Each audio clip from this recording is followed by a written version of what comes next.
Ouga Ouga au clan, salam alaikum le microbiote, vous êtes avec le doc. On va reprendre la lecture de l'autobiographie de Raïd-Din, Barberousse. On est sur la partie 4. Préalablement, on a vu que les musulmans subissaient les assauts des Espagnols qui faisaient l'Inquisition. Et que un des Barberousse, un des frères des Barberousse, même on peut dire deux des frères de Barberousse, deux des frères Barberousse en fait, Irouj et Ilias, vont partir en expédition en 930 de l'Hégire. Donc le dernier des frères qui va donc survivre aux trois autres, finalement, qui s'appelle Raïd-Din, c'est celui-là qui est le plus connu parmi les frères Barberousse. Donc il nous fait la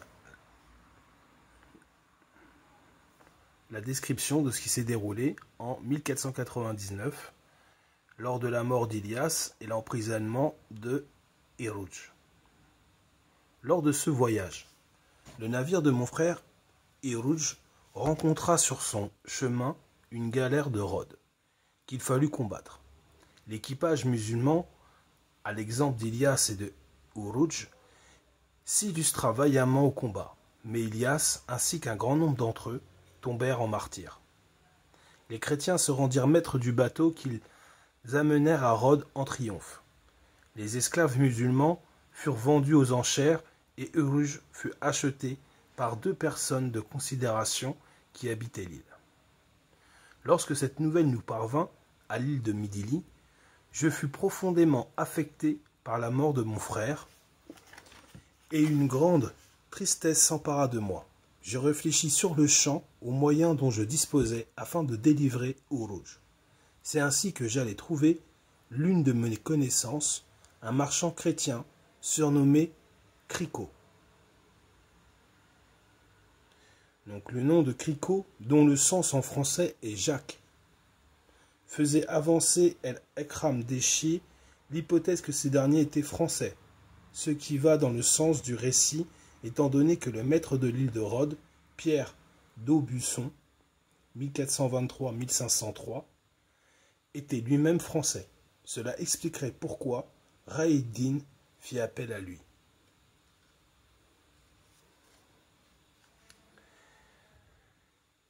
Donc, ce fameux Cricot, lui remettant entre les mains une somme de 18 000 aspres.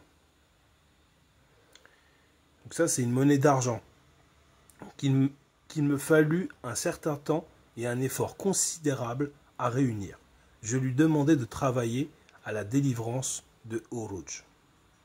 Ce marchand chrétien m'était redevable à bien des égards, et il fut enchanté de trouver cette occasion de me témoigner sa reconnaissance.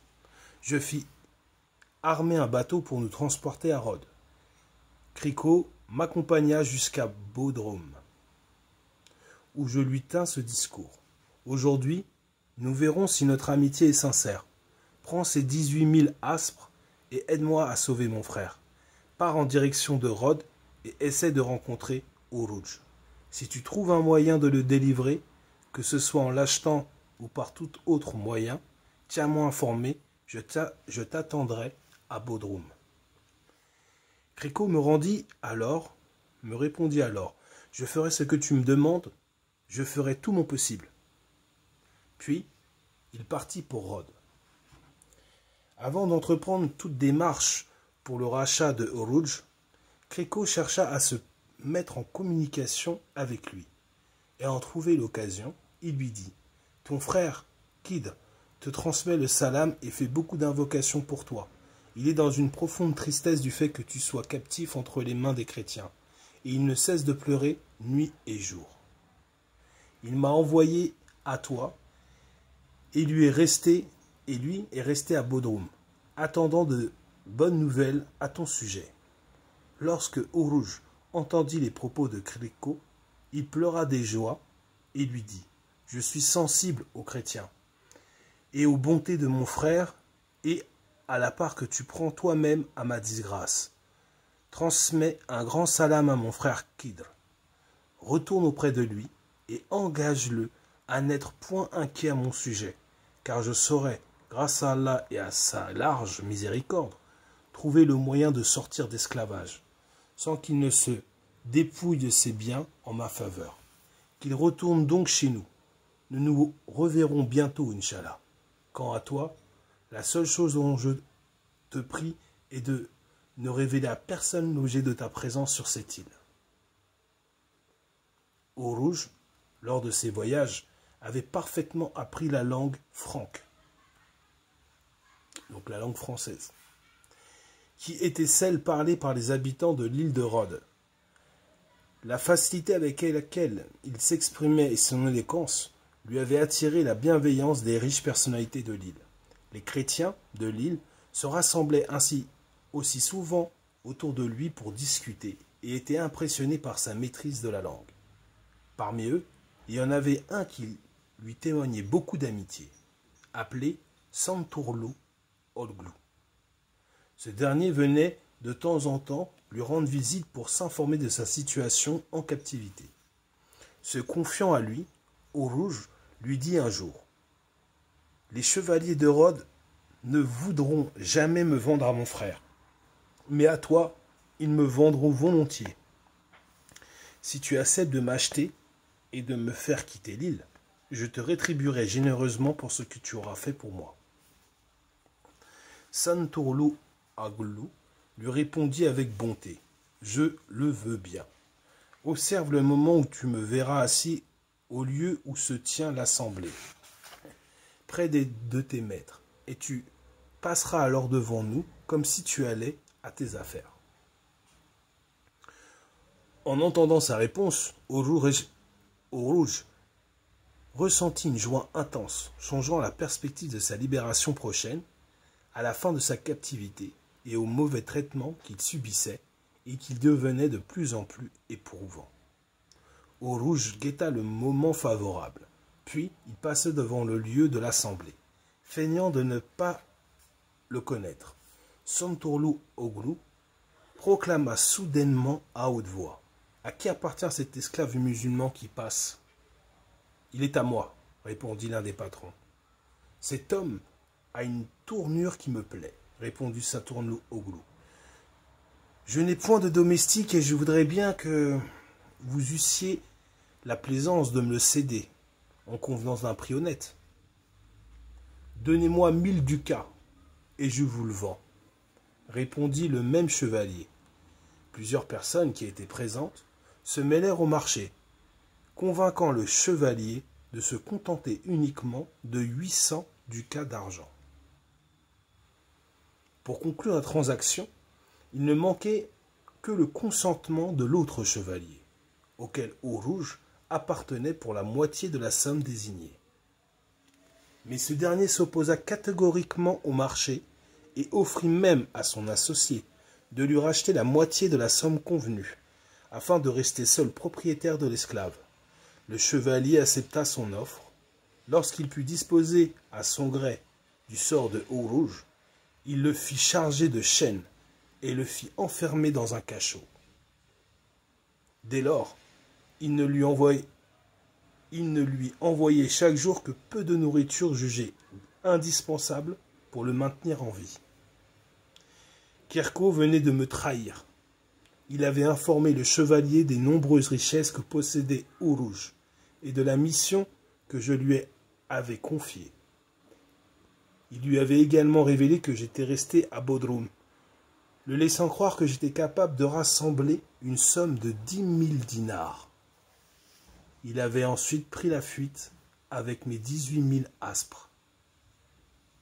Quelques mois s'écoulèrent, pendant lesquels Uruj demeura au cachot. Un jour, il dit à son geôlier qu'il voulait s'entretenir avec son patron afin de s'entendre sur les conditions de son rachat, et le pria de le conduire chez le chevalier.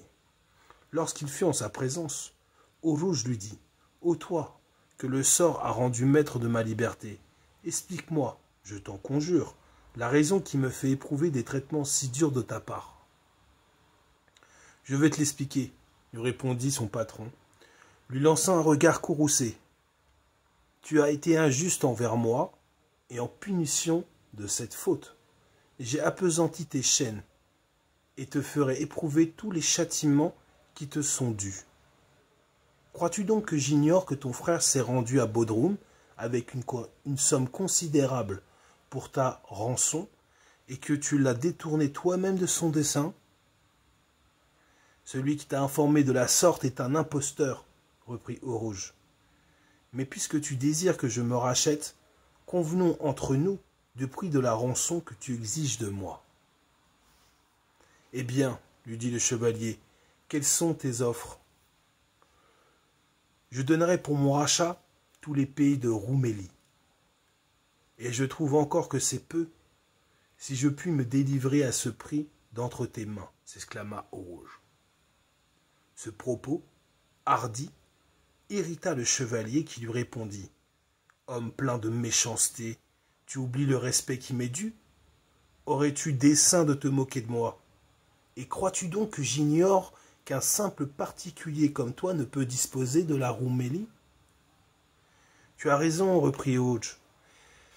Mais les discours peu sensés que tu m'as tenus exigeaient de ma part une réponse analogue. Tu me dis que mon frère s'est rendu à Bodrum dans le dessein d'employer une forte somme à mon rachat. Mais cette somme est-elle en mon pouvoir? Un proverbe dit « La mer est remplie de poissons qu'on aurait envie de pêcher. » Lorsque je suis tombé en esclavage, j'ai perdu tout ce que je possédais. Il ne me reste rien au monde dont je puisse disposer. Je ne suis point le fils d'un prince pour être en état de satisfaire ta cupidité. Je ne suis qu'un simple raïs et je ne saurais t'offrir que ce qu'on m'a coutume de donner pour un homme de mon état. Cette explication ne fit qu'accroître les mauvaises dispositions du chevalier à l'encontre de Eau-Rouge. Il le renvoya alors dans sa prison, recommandant au geôlier d'augmenter encore le poids de ses chaînes. Donc on voit que là, c'est la partie difficile, autant pour l'Empire musulman que pour nos protagonistes qui vont incarner Barberousse. Dans la 5e partie, ou dans la partie suivante en tout cas, l'évasion de Eau-Rouge et son retour vers les siens, 1501, donc grégorien. Ouga ouga au clan, assalamu alaikum les microbiotes. Et n'oubliez pas de consommer vos symbiotes, c'est le moment. C'est le moment que tu boives une boisson de pirate. Quelque chose riche en vitamine C, en différentes vitamines D et K, qui permettait à nos pirates de longues expéditions, au-delà de ce que pouvait faire le premier des navigateurs. Car ils avaient la fermentation, la maîtrise, et possédaient, pour certains, le symbiote. Héritiers des traditions, ces corsaires barberousse ont profité du symbiote.